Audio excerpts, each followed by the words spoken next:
Hello. Welcome to episode 16 of the Blindsided podcast. Excuse me.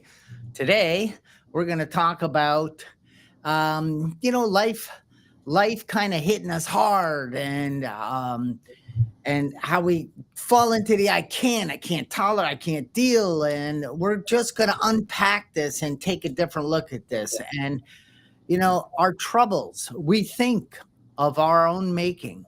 That one's a tough one to swallow, but today we're going to unpack that a little bit. Hi, my name is Charlie Collins. I am a speaker, a coach, and I am a presenter. I run half day, full day seminars and trainings inside corporate America. I'm also a best selling author and now a podcast guy. And today with me, I shouldn't say today with me, who's with me every week.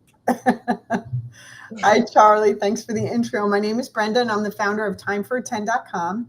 We are a coaching service. There's 7 of us right now, and we help people with emotional intelligence. We also help them identify their conditioned thinking by inventorying their disturbances so they can get at the exact nature of what's really going on, what's really bugging them. And we love what we do. So great to be here today. Excellent. So, where do we start? And how do we talk about what our troubles are of our own making? What does that mean? And what am I talking about? So let me just say, if I was walking down the sidewalk and a car drove by and there was a big puddle and it went through it and the water came up and hit me all over the side, and how is that how did I create that? Or why is that, why does that fall on me? Why do I struggle because of that? Well, I think I could instantly think, what a loser. He saw me over here. He could have steered around that puddle. This affects me. It interrupts my day. I don't like feeling all wet. This is ridiculous. How come people are so evil and mean? And I could go to that place, or I could respond to the event differently. And what does that mean? So let me just go back to I can't. In that moment, sometimes I can't deal with this right now. I can't understand why people are so stupid. I can't. I sometimes will fall into that because there's a threshold that we all have. And that person that woke up this morning and got in their car and decided to drive around neighborhoods looking for me so they could drive through a puddle and hit it and laugh hysterically as I get soaked with dirty, muddy, gross water and drive away. And that isn't the truth. The truth is somebody drove through a puddle. There was an oncoming car. They couldn't swerve out of the way. They actually did slow down a little. And they had no idea the water came up as far as it did. And what is the problem? It's just water. What about the walk I'm doing? What about all the goodness that's going on?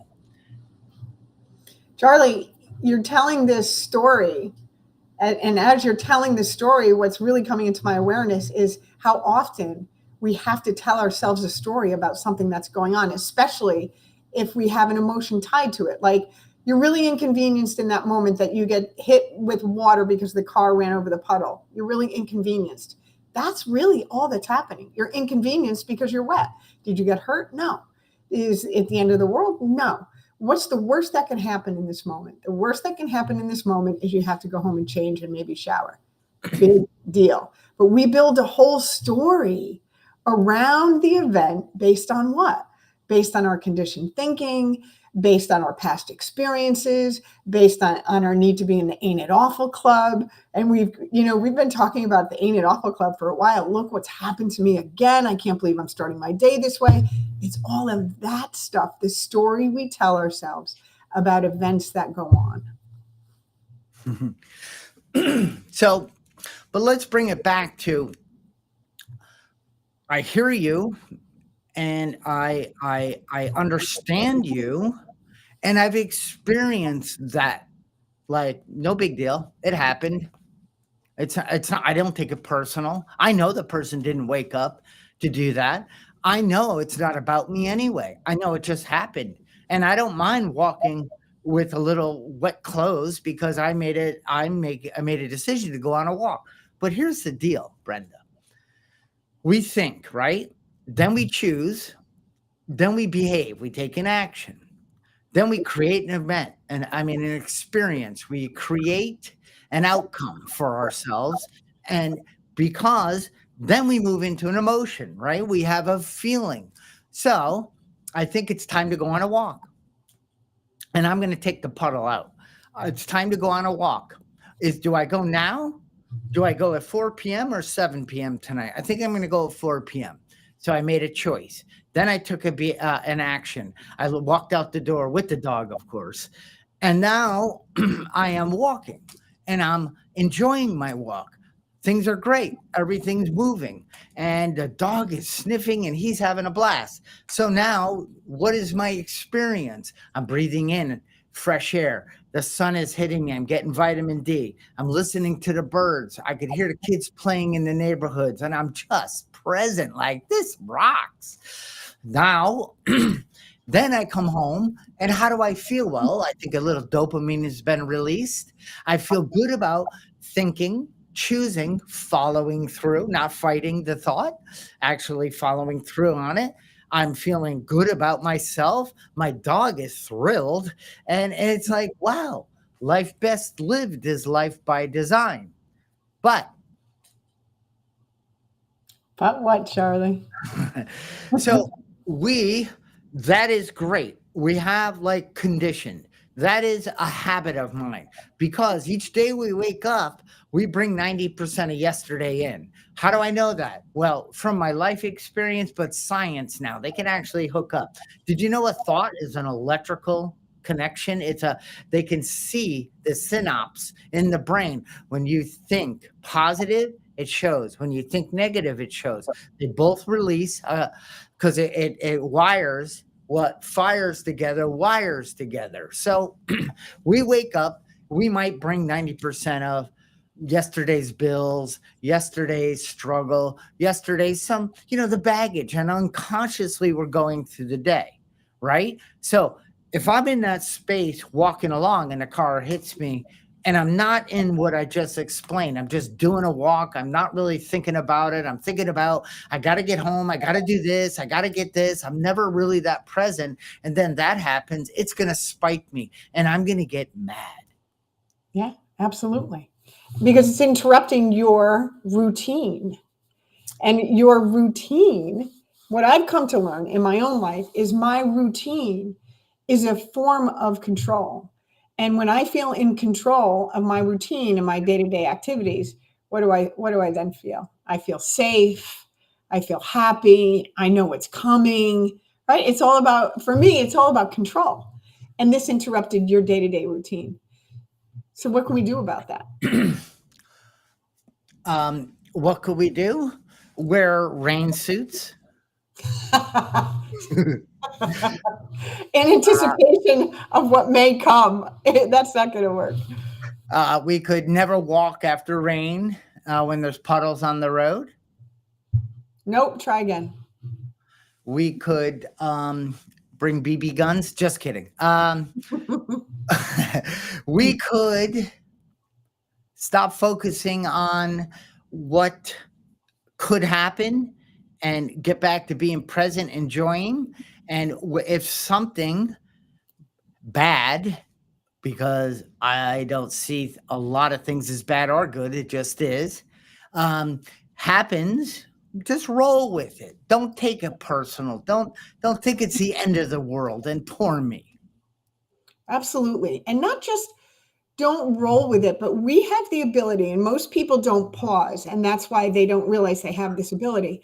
But if you just take a breath and you remind yourself that you have a choice in any given moment, whether you're going to react or you're going to respond. And we've talked before about respond and responsibility.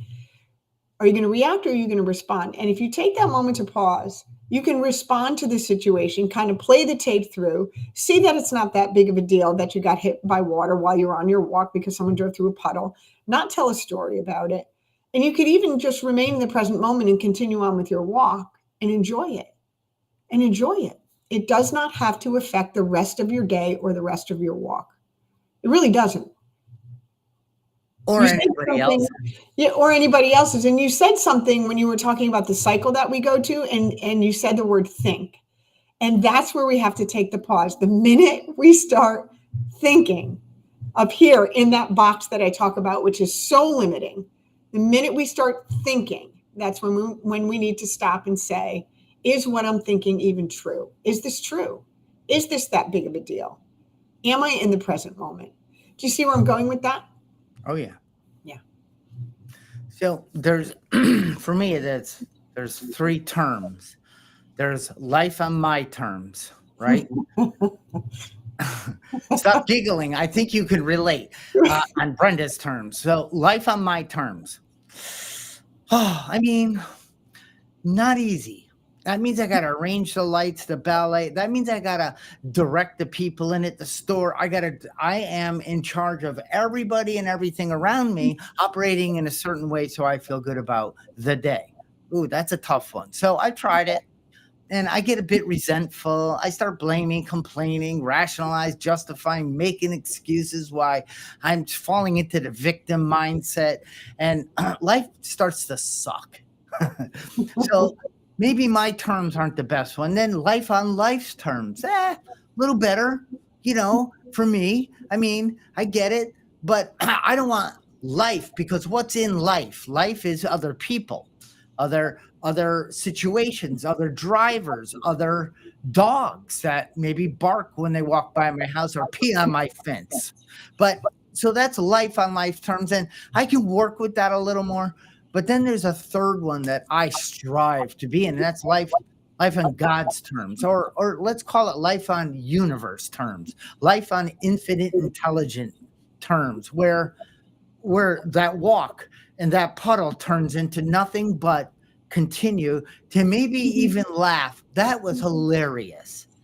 I mean, because I get to reflect, Brenda, back on the old me at times. Oh, I would have ripped this person apart. I don't even know if it was a boy or girl.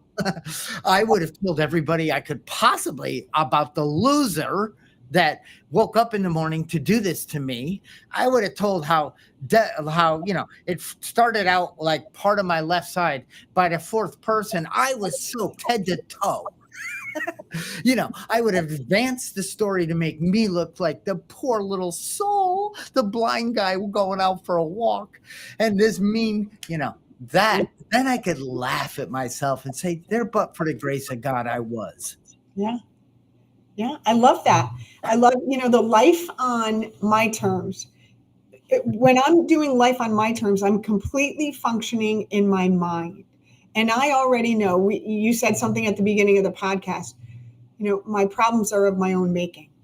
I am the root cause of my problems, right? My problems are of my own making. That happens when I'm exerting my self-will on you, on the rest of the world, even on myself sometimes, setting expectations of myself I can't possibly meet. And the list goes on and on. That's me functioning in self-will. That's me doing life on my terms. And the life on life's terms is really letting everybody be who they are. And, I don't want to get into the whole behaviors don't define people, but letting just people go about their day and behave the way that they get to behave because they have a right to behave and do whatever they want, and not personalizing that. The person who hit the puddle wasn't out to get you. Like, it's that simple. You weren't a blip on their radar. The guy just hit the puddle. The girl or kid or whoever was driving just hit the puddle. And then the advanced state, right, which is an acceptance. There's a lot of acceptance that goes into that middle one, practicing. It is what it is, like you said earlier. It just is what it is. Life just happens. It's not about me. I'm not the center of the universe. I'm one of many. Recognizing that I'm one of many gives me so much freedom. And I'm not the center. I'm not that important. I'm not that powerful that everybody's doing these things to me. And then the last one is, the universe. We've talked before, because it's one of my favorite things in the world. The acorn doesn't have to try and be the oak tree. The embryo doesn't have to try and be the baby. All of this, the bud doesn't have to try and be the flower. Marianne Williamson says this in her Course in Miracles lectures. It all happens organically, naturally, through natural intelligence. The same natural intelligence exists for our life to be the best us we could be if we allow it to unfold. That means allowing it to unfold means letting go of that control of what happens on this routine that you do. I do the same thing. I come home every day from work, I hop on the Peloton, I do a kick-ass ride. And if I'm not doing a ride, I'm doing a walk or some kind of exercise. And if I'm not able to do that, I used to get really upset. Now I just kind of roll with it. It's whatever's going to happen in a day is going to happen in a day. And there's just so much freedom in allowing it to unfold. I'm a calmer, happier person.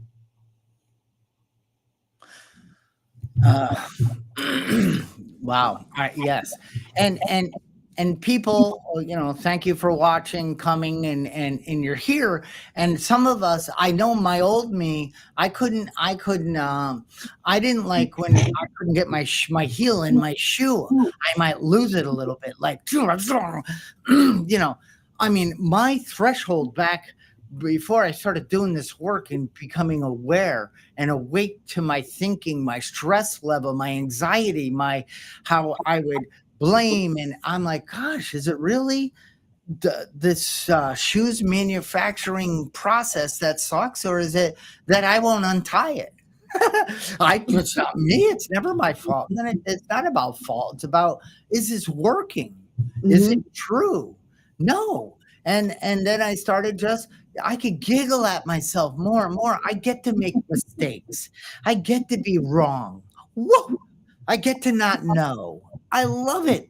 Talk about true freedom from the bondage of self, True freedom from the bondage of self. And the other thing that comes out of moving from, or even if you're doing something as simple as navigating between life on life's terms and life on the universe's terms and letting go of your will, is you get to choose whether you want to engage with something or not.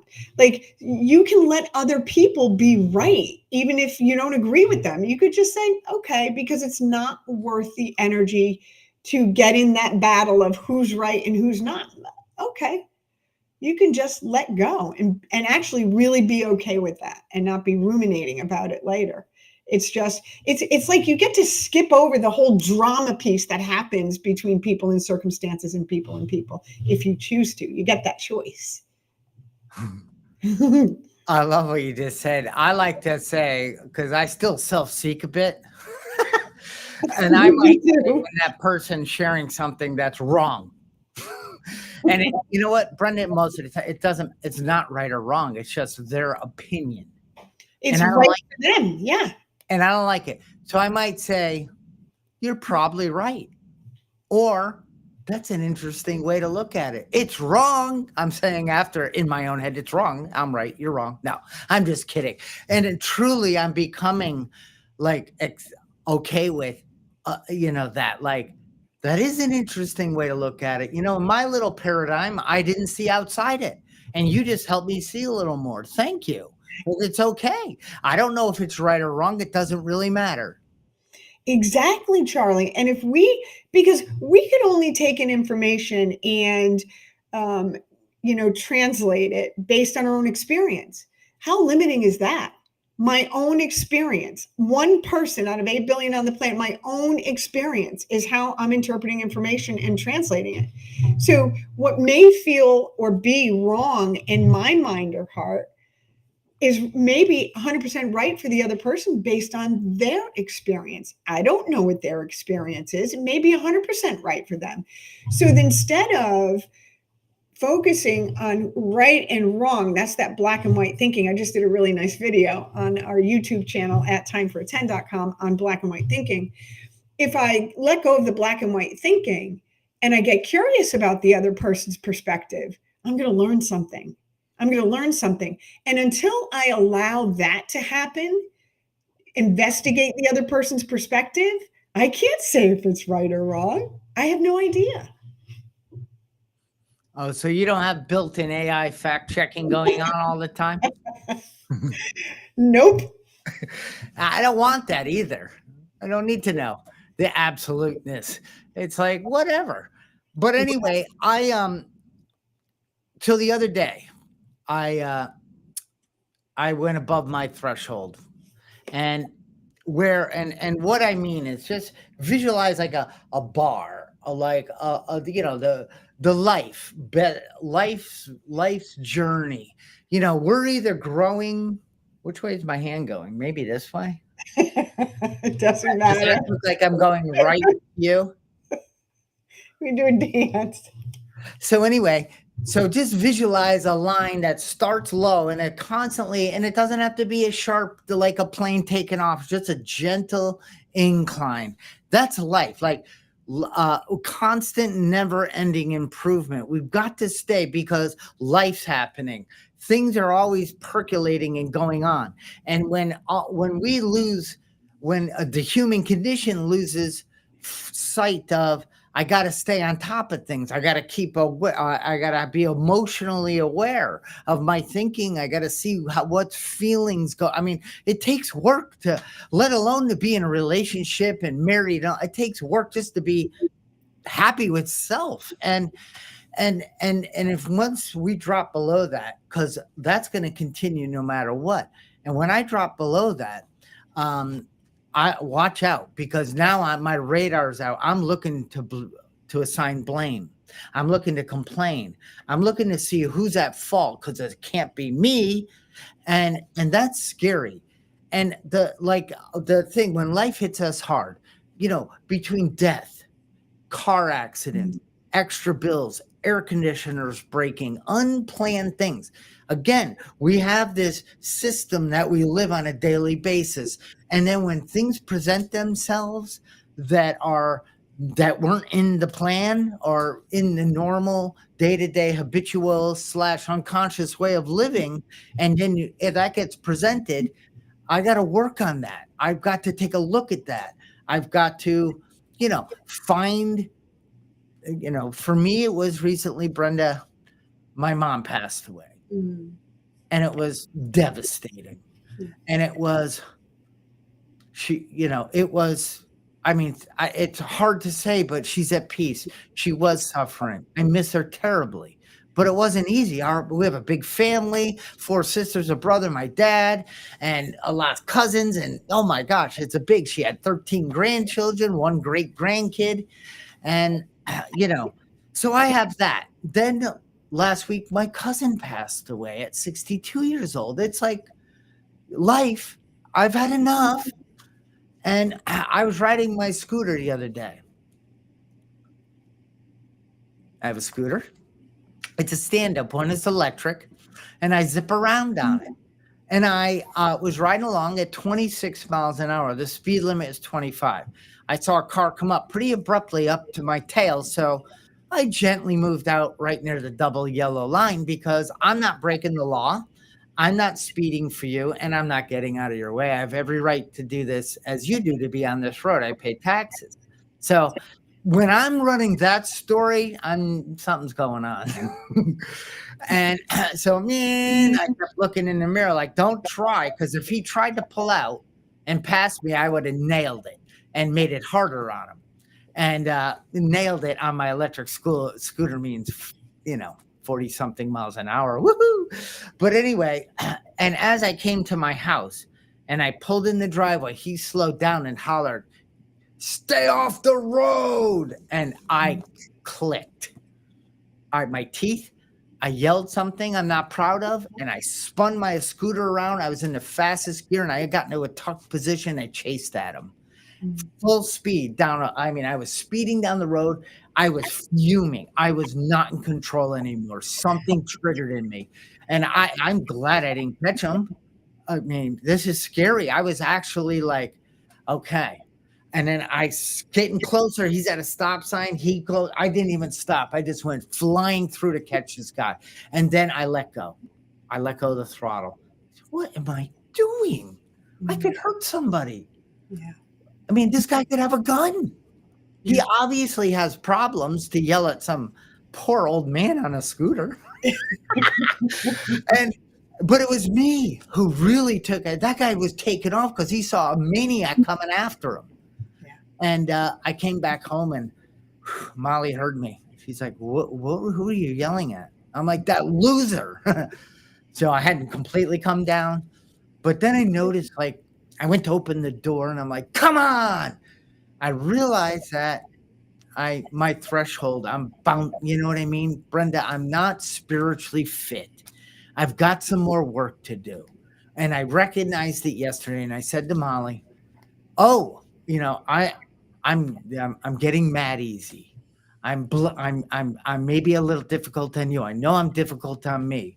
And it isn't real bad, but unrecognized, talked about. I did a 10 with you yesterday.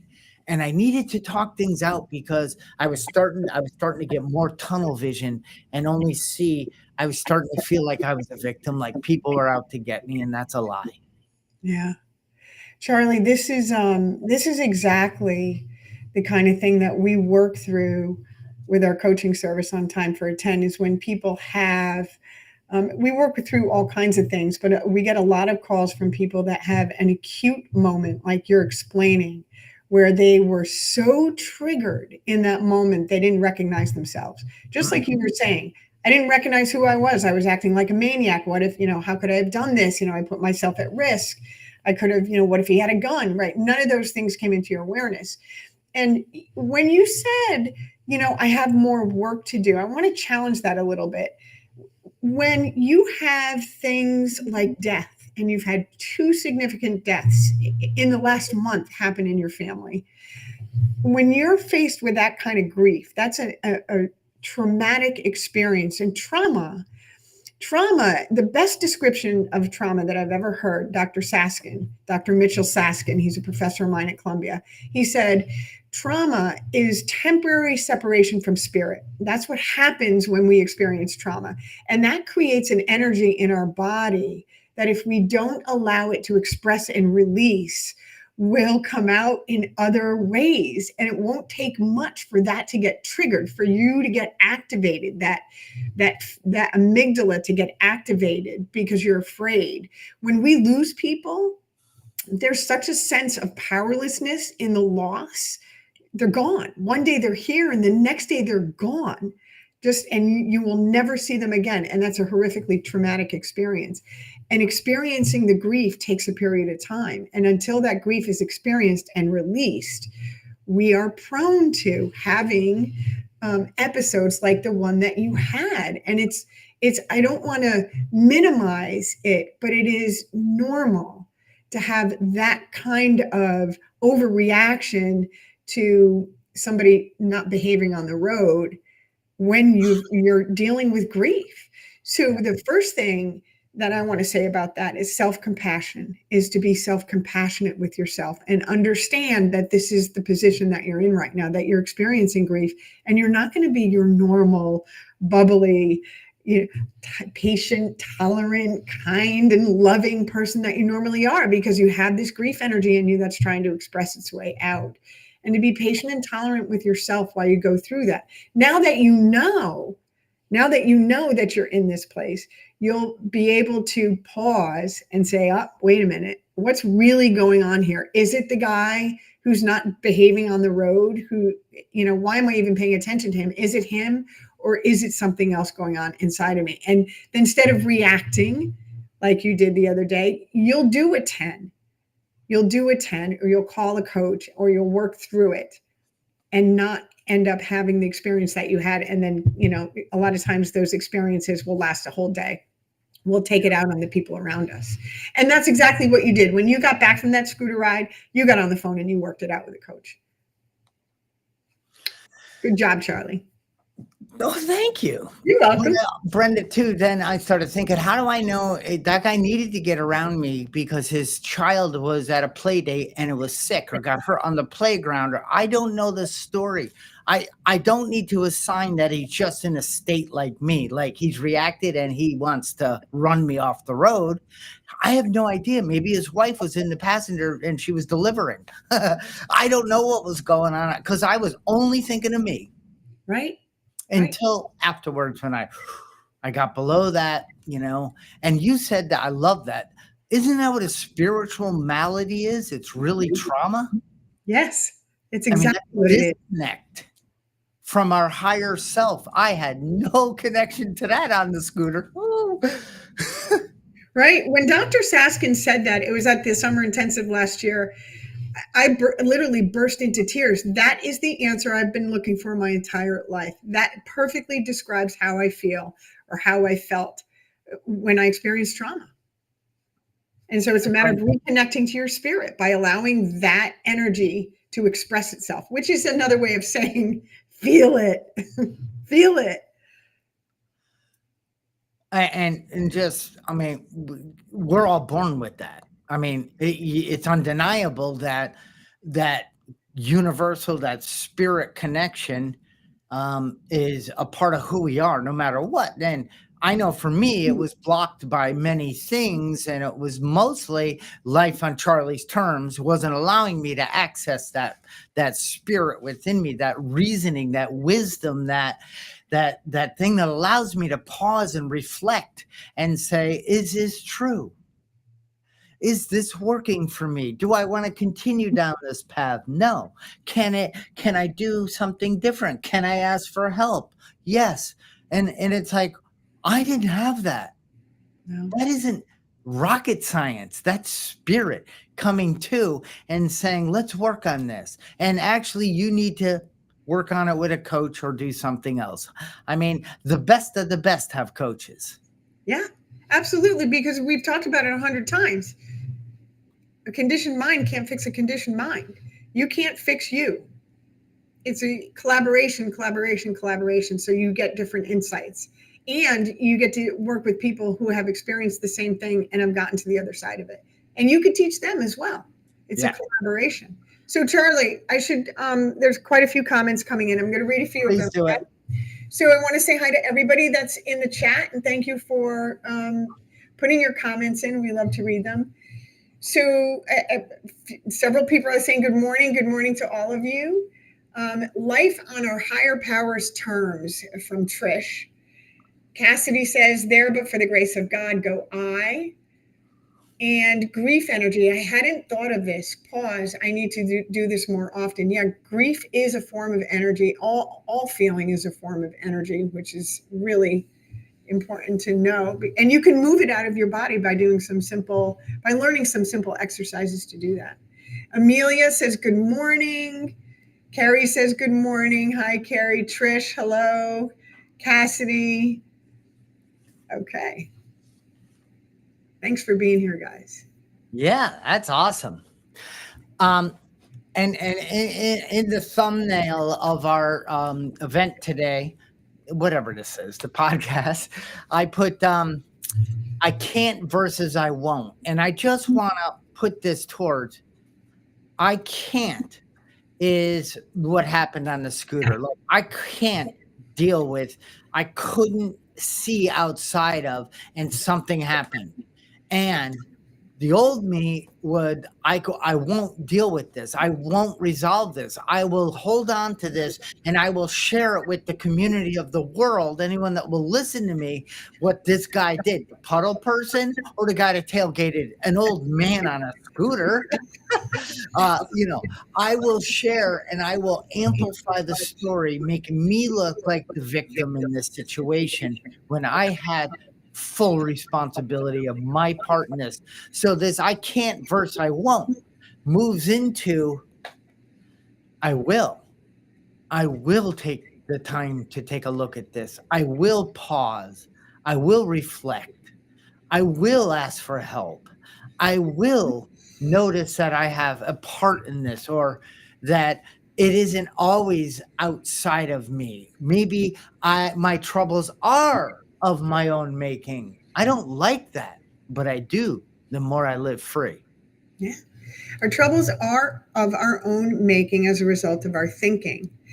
I started this book on neuroplasticity, and it's a book that was written a while ago, but it continues to be a bestseller every year. And one of the things I'm learning from that book is what we tell ourselves is what will be. So if you tell yourself, I can't, then guess what? You can't. If you tell yourself, I won't, then guess what? You won't. If you change the narrative, if you change the self-talk narrative, you will have a completely different experience, even if you don't necessarily believe it to begin with. There's an old saying in in where, the program that you and I have been through, which is fake it until you make it. And that really works. Like, you may not necessarily believe it initially, but as you start practicing the positive psychology, you're like, wait, I can handle this. Yes, I can do this. It might feel difficult or scary. It might feel uncomfortable. I might not feel like I have control, but I'm okay. I'm okay. I'm okay. One of the things I say on a regular basis, because I had such an unsafe childhood, and that's still swimming around in my subconscious brain. It's not in my awareness, but it's in my subconscious brain. So I frequently say to myself, you're safe. You're safe in this moment. You're safe. You're safe. And it really works. Because really, I know I always seem like I'm dumb, but I'm not. Really, most of these things that we react to are fear-based reactions. We're afraid. We're being triggered because we're afraid. We're afraid. We're afraid. So saying I'm safe, I'm okay, it's going to work out, really does help. Brenda, you said it always seems like I'm done, but I'm not. Was that directed at me? No, it's directed at me because I pause and then something else comes in and I have to get it out. Okay, good. I thought you might have been reading my face thinking, is No, she ever going to no, shut up? no, no, because you have that face all the time, Charlie. Oh, I'm, I do not. no, you don't. I'm playing with you. Good, because I'm listening, and it's so funny, the mind.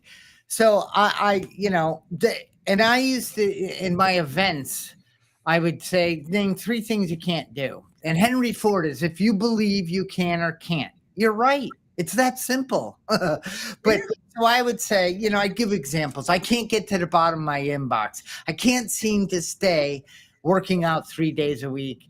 And I can't seem to find the time to call my siblings on a weekly basis and stay connected to them. And then I would then turn it over to the group and I'd say partner A, partner B. Now, partner A would have to say three things.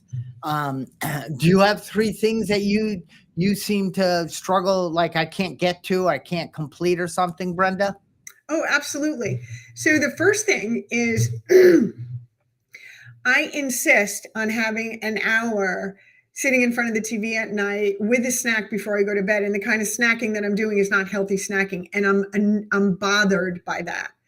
And as much as I keep saying I'm not going to have pretzels, Quest chips, and rice cakes all mixed together tonight, and it's delicious, by the way, I have them. And it's really bad food. It's full of chemicals. It's not good for me. I don't feel good after I eat it. Yet every night I sit in front of that TV and give myself, I deserve this. I give myself that hour in front of the TV with that unhealthy snack that doesn't make me feel good. And I say, tomorrow I'm not going to do this. That's one thing. Well, may I just say one thing? I am so telling Stan on you. Please don't tell Stan. I hope you're watching, Stan. No, he's not. He's in Florida. Please. Well, I'm going to send him that clip alone, but go on. So, so I can't seem to stop eating when I watch Netflix or something on TV at night. Oh, I can relate. So then I switch the group and I say, let's change that. I can't get to the bottom of my inbox to, I won't get to the bottom of my inbox. Now, you and I were talking off camera and you're like, but I don't need to get to the bottom of my inbox. I said, forget it then. That's not fair. So most of us struggle when we open the inbox and it has 3,300 things. Mine doesn't, but I know people that just leave them in there forever, and that would stress me. And that's okay with them, and I don't get it. But most people think I'd like to have a clean inbox, but I can't get to the bottom of it. It's just that I won't. It's okay. Do I accept that, or do I actually think I should do this, but I'm not willing to do the work to do it? And then I won't get to the gym 3 times a week. Could I? Absolutely. Yes. But I just won't. And I won't, make the time. I won't put it on my calendar. I won't do what I really need to do to reach out to my siblings. Do I even want to? Of course, siblings, I do. But I'm saying these are the things I started getting clear on. Why am I beating myself up and saying I can't do it? when really I won't. And why won't I? Well, it's not that important to me. I just have this vision that I have to be perfect. Things need to be right. I got to show up a certain way. I just need to show up as me. Yeah. Yeah. With all the assets and all the defects all bundled up in one. Warts and all. Can you imagine if every single person on the planet didn't have defects, right? If we were all the same, how boring it would be. For me, it's about making a decision. I need to make a decision. And I really, if I'm honest with myself, and I'm rigorously honest with myself today, I love that snack. I have not made the decision to give it up. And once I do make the decision to give it up, and I'm pretty close, I'm going to buy vegetables today when I go shopping. And for this next week, I've set one small goal that at least 3 times next week, I will substitute that snack with broccoli and honey mustard and see how that works for me. A small change, not this big, huge, I'm never going to do it again, because that's setting myself up for failure, but a small change to try something different. And if I don't like the broccoli, I'm going to try something else. So it's about making a decision. We're kind of getting flooded with comments here. So before they flash off the screen. So Michael says, I can't find any serenity until I accept a person, place, or puddle, until I accept the situation as being exactly the way it was supposed to be. I'm with you 100%. An uncomfortable challenge by the spirit of the universe. Absolutely.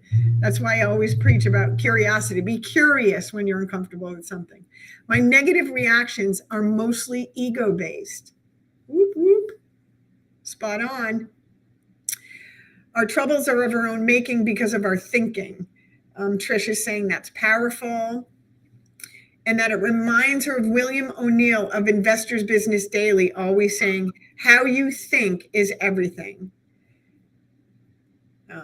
Michael saying, have a great day. Someone else is saying they love the quotes by Henry Ford. Okay, we're good. And of course, it always brings us to this. Yeah, for sure. And for those of you that might be like me, I again have flashed up this serenity prayer, that we are talking about what we can change, and the courage to change the things we can, and the wisdom to know the difference, because, I'm not going to change the puddle splasher, but I am going to change my response and how I look at it. Yeah, that's all we have control over is our thinking, our behaviors. That's it. Nobody else's. Brenda. Charlie. Last night, I went and had 3 sticks of celery with guacamole as my snack. And then about 20 minutes after that, I thought, that's not fair. I needed it. Then I went and had a Klondike bar. And then I'm like, I will eat myself to death if I'm not careful.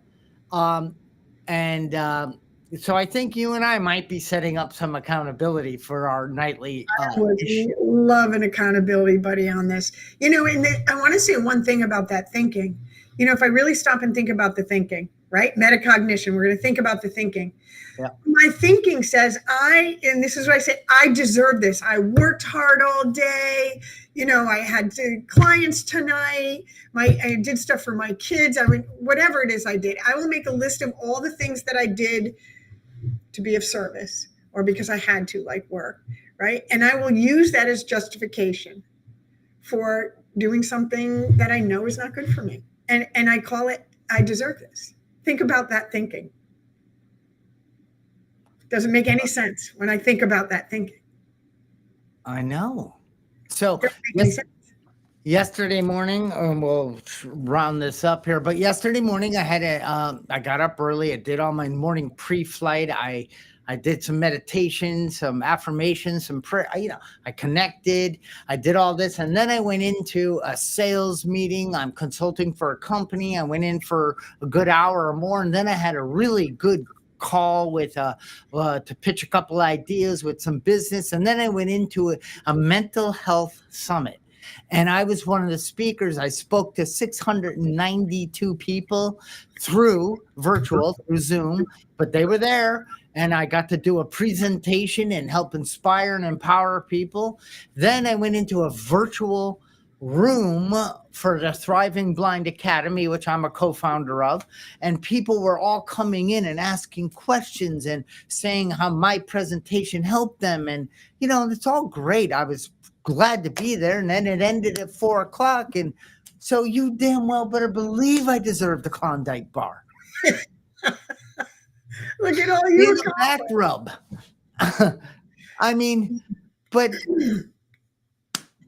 I love that. We're gonna have to. That's gonna have to be one of our topics. I deserve it. Damn it. Yep. And I'll eat so healthy all week long. I do really well. During the, I have a shake for breakfast. I have a tofu thing for lunch, and then bam. Anyway, we could do a whole podcast on this. I want to give a shout out to Carrie. Hi, Carrie. Before we sign off the podcast. I know Carrie, Trish, Mike. I believe Kate is here. I hope my brother's on from Colorado. Hi, Cassidy. Molly, you're listening upstairs. All right. I don't want to there's people watching this that don't know the heck who I'm talking about. Like, geez, this is weird. Brenda, thank you for today. That was insightful, enlightening, and again, helping open me up to see more clearly. Me too, Charlie. Great podcast. Thank you.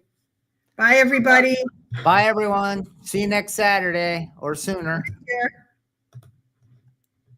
Of course, like, subscribe, and share, and bye-bye.